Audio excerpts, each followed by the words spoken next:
সুনামগঞ্জ জেলায় অতিবৃষ্টিতে ক্ষতিগ্রস্ত কৃষকদের জন্য প্রধানমন্ত্রীর প্রতিশ্রুতি ৩ মাস মেয়াদী মানবিক সহায়তা প্রদান কার্যক্রম নিয়ে জেলা পর্যায়ের কর্মকর্তাদের সাথে মতবিনিময় করছেন সরকারের ঊর্ধ্বতনরা।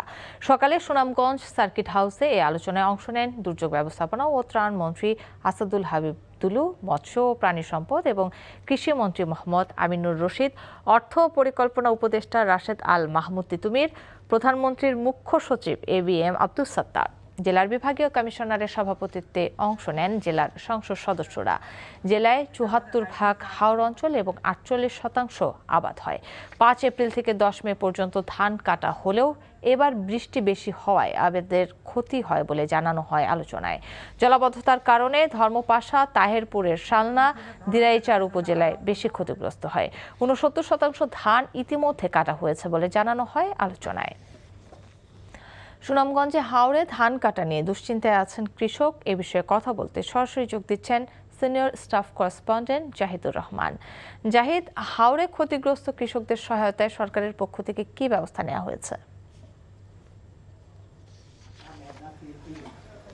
কাকলি, আপনি জানেন যে ইতিমধ্যে প্রধানমন্ত্রী ঘোষণা দিয়েছেন যে এখানে যারা ক্ষতিগ্রস্ত হয়েছেন তাদের মানবিক সহায়তার জন্য ৩ মাস ব্যাপী এই কার্যক্রমটি চালানোর জন্য এবং তাদের জন্য যে আর্থিক সহায়তা দেওয়া হবে তার আগে পর্যালোচনা এখানে হচ্ছে যে আসলে কি পরিমাণ ক্ষতি হয়েছে কৃষকদের ধানের এবং সেটার জন্য কি ব্যবস্থা নেওয়া দরকার। স্থানীয় প্রশাসনের সাথে এখানে আলোচনাটি হচ্ছে এবং স্থানীয় প্রশাসন যেই রিপোর্টটি দিয়েছেন এখানে যারা অন্যান্য প্রতিনিধিরা রয়েছেন তারা দ্বিমত পোষণ করেছেন। তারা বলতে চাচ্ছেন যে এর মধ্যে যে রিপোর্টটি দেওয়া হয়েছে সেটি সঠিক তথ্য উপস্থাপিত হয়নি বলেও তারা এখানে জানাচ্ছেন এবং বলতে চাচ্ছেন যে এই যে কৃষকের যে ক্ষতি হয়েছে যে পরিমাণ সঠিক চিত্র যেন তুলে ধরার জন্য প্রয়োজনীয় ব্যবস্থা নেওয়া হয়, সেই জন্য প্রয়োজনে ঢাকা থেকে যে আলাদা করে কমিটি করে সেখানে যেন ব্যবস্থা নেওয়া হয়। এছাড়া এখানে যারা কৃষকদের সহায়তা করা হবে এবং ধান যে জানেন যে হাওর অঞ্চল সবচেয়ে বেশি এই সুনামগঞ্জে এবং সেখানে কৃষকদের একটি বড় অংশ বড় আবাদ হয় এবং এখানে যে চিত্রটি বলা হয়েছিল যে ৬৯% কাটা হয়েছে, তবে প্রকৃতপক্ষে এখানকার যারা লোকজন রয়েছেন তারা বলছেন যে না,